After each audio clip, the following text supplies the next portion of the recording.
This is my hay baler. It had trees all grown in it, been parked for 35 years at the ranch. Pulled her out of there, oiled it up, greased it, got her pumping again. She was making perfect bales when I parked her. She's making perfect bales again.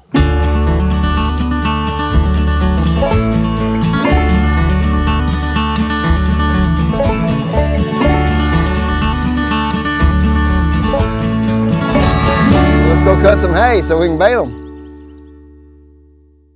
Here's my old hay cutter.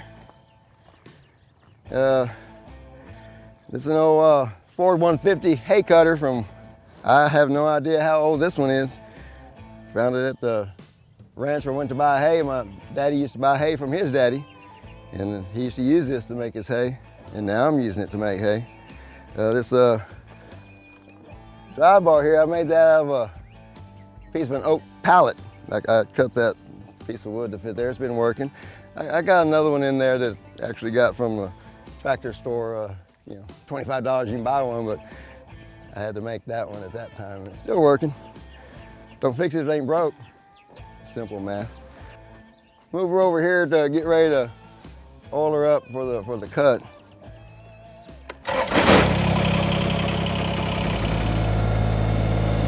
Make sure your hand's on this side of that blade. That would cut your finger off in a heartbeat.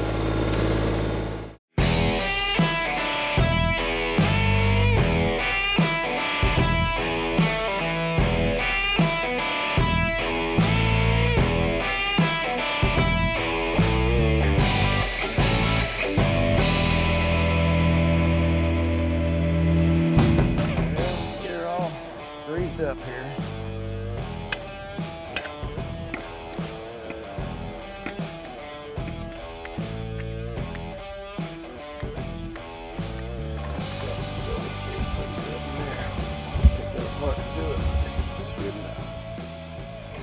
I'm going to show you how this antique one works.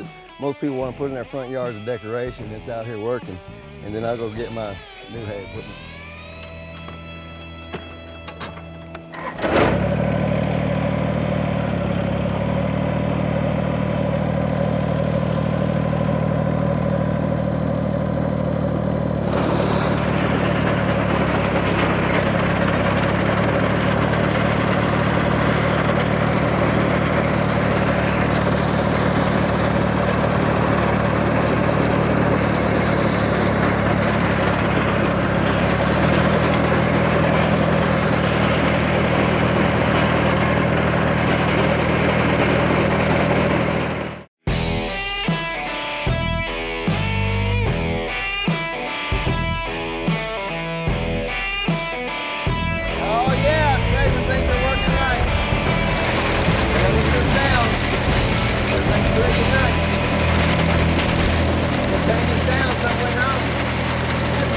You know I'm riding on the rain.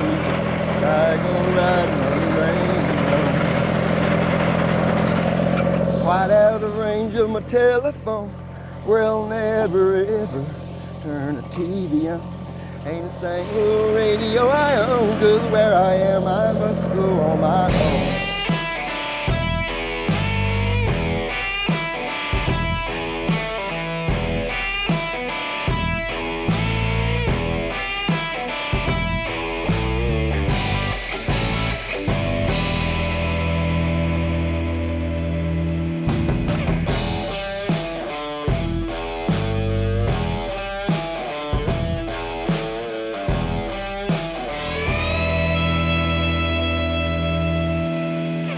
Well, she's working great, and that's a whole lot of fun, but it's kind of slow, and we got other things to do. We got to get to the feed store. We got to go deliver some things to the feed store, and then we got to go out the ranch and get my new tractor and hay cutter and see how it works. But she works great. We'll park her with a good image in her mind.